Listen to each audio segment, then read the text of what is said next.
सर्दियों का मौसम था। बहुत जोरों की बर्फ पड़ रही थी। एक गांव में रामू नामी आदमी अपनी बीबी सरिता और अपने दो बच्चों रवि और सीता के संग रहा करता था।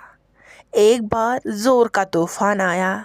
सरिता चूल्हा जलाने की कोशिश कर रही थी और कह रही थी, हर साल सर्दियाँ आती हैं, हर साल सर्दियाँ आ जाती हैं। पता नहीं इस साल क्या हो गया।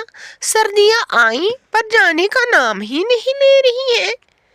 वो ऊपर से ये लकड़ियाँ जो जलने का नाम ही नहीं ले रही है। अब मैं खाना बनाऊं तो कैसे बनाऊं? बच्चे भी अभी तक भूखे ही हैं। इतने में रामू सरिता के पास आया और बोला, क्या हुआ बागवान? अभी तक तुम्हारा खाना तैयार नहीं हुआ। बच्चे कब से कमरे में खाने का इंतजार कर रहे हैं। इतनी ठंड में कहीं वो भूखे ही न सो जाए। जल्दी करो, खाना परोसो। दूसरे कमरे में रवि अपनी पेट को पकड़े हुए जोर जोर से रो रहा था और सीता उसको समझाते हुए, रवि, तुम रो मत। माँ तुम्हारे लिए जल्दी खाना बना के लाएगी। तुम रोते क्यों हो? तुम्हें तो पता ही है ना माँ तुमसे कितना प्यार करती है। लकड़ियाँ गीली होने के कारण माँ को थोड़ा समय लग रहा है खाना बनाने में। तुम देखो, माँ तुम्हारे लिए जल्दी से जल्दी अच्छा पकवान बना के लाएगी। बस तुम थोड़ा सा इंतज़ार तो करो। ऐसे ही दोनों बच्चे खाली पेट ही सो गए।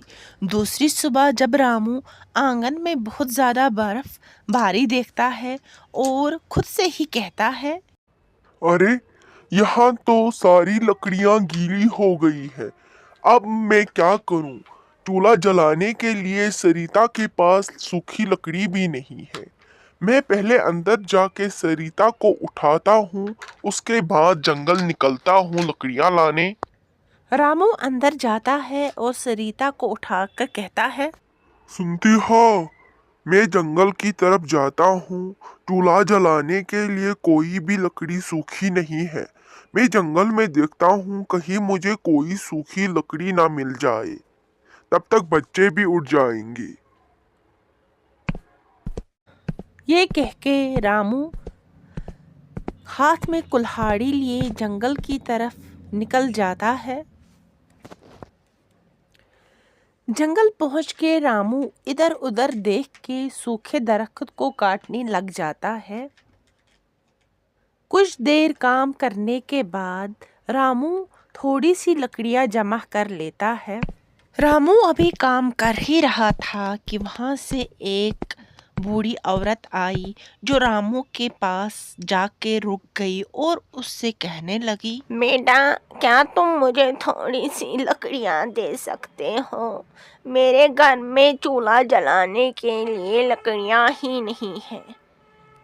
या तो मुझे अपनी ये कुल्हाड़ी दे दो जिससे मैं कुछ लकड़ियाँ काट सकूं और घर ले जा सकूं।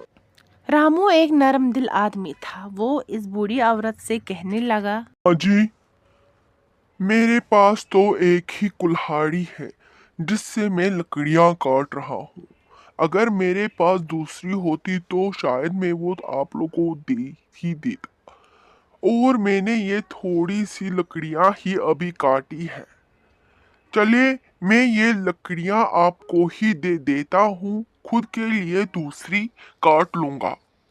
ये कहकर रामू वो सारी लकड़ियां वहां से उठाकर उस बूढ़ी औरत के पीछे पीछे उसके घर चला जाता है और उससे कहता है, ये लीजिए माँ जी, ये रही आपकी लकड़ियाँ। मुझे जंगल वापस जाना है और अपने लिए भी लकड़ियाँ काटनी है। मेरी बेटी घर पे मेरा इंतजार कर रही है। कुछ दिनों से उसकी तबीयत भी ठीक नहीं है और घर में एक सूखी लकड़ी भी नहीं है जिससे हम चूल्हा जला सके। रामू की सारी बातें सुनकर उस बूढ़ी औरत ने उसे एक ऊन का गोला दिया और कहने लगी, ये लो बेटा, ये ऊन का गोला। अपनी बेटी के लिए इससे एक टोपा बनवा लेना।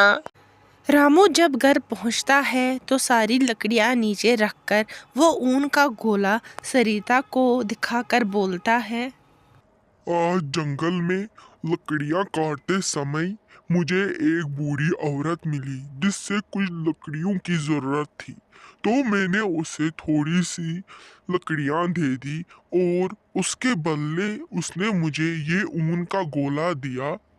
सरिता ने वो ऊन का गोला रामू से लिया और उसको देखकर रामू को बोलने लगी, अरे ये क्या किया आपने?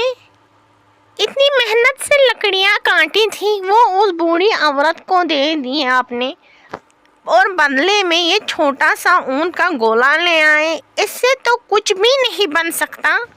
दूसरे दिन सरिता हैरानी से रामू से कहने लगी, अजी सुनते हो, इतने छोटे से ऊन के गोले से मैंने रवि के लिए इतना बड़ा ऊन का टोपा बुन लिया है और इतना सा ऊन बच गया है। मुझे लगता है ये ऊन का गोला जादुई है जो खत्म होने का नाम ही नहीं ले रहा है। इतने में सीता माँ से बोलती है, मामा, मेरे लिए भी एक टोपा बना दो ना, मुझे भी बहुत सर्दी लगती है। माँ, बना दो ना मेरे लिए भी रवि जैसा एक टोपा। अब जब सीता इतनी जिद कर ही रही है तो इसके लिए भी एक टोपा बना ही दो। अब इतनी जिद करने के बाद सरिता मान जाती है और दूसरी सुबह सरिता हैरानी से रामू से कहती है, अजी देख लिया आपने, मैंने तो सीता के लिए भी टोपा बनवाया और रवि के लिए भी टोपा बनाया, फिर भी ये ऊन का गोला वैसा का वैसा ही है, खत्म होने का नाम ही नहीं ले रहा है। मुझे तो ऐसा लगता है कि जैसे कि वो बुढ़िया कोई चुड़ैल या तो कोई परी थी। इतने में रवि और सीता खड़े हो जाते हैं और सीता अपने पिता से बोलती है, पिताजी पिताजी, मेरे दिमाग में एक तरकीब आई है, क्यों ना हम इस ऊन के गोले से बहुत सारे कपड़े बनाएं और बाजार में उसको बेच दें। क्या ख्याल है आपका पिताजी? और हमें पैसे भी मिल जाएंगे। सीता की इस तरतीब से रामू और सरिता बहुत खुश हो गए और तालियां बजाने लग गए। वाह बेटी वाह, तुमने तो मेरा दिल जीत लिया। कुछ दिनों तक रामू, सरिता और उनके 2 बच्चों ने बहुत मेहनत की और बाज़ार में एक स्टॉल लगाया जिस पे उन्होंने बहुत सारे ऊन के कपड़े बेचने को रख लिए और देखते ही देखते उनके ऊन के कपड़े इतने मशहूर हो गए कि सारे लोग उनको खरीदने आ गए। रामू के ऊन के गर्म कपड़े इतने मशहूर हो गए कि गाँव और शहर के लोग भी इसे कपड़े खरीदने आ जाया करते थे। रामू बहुत ज़्यादा मशहूर हो गया था और उसकी गरीबी के दिन भी दूर हो गए थे।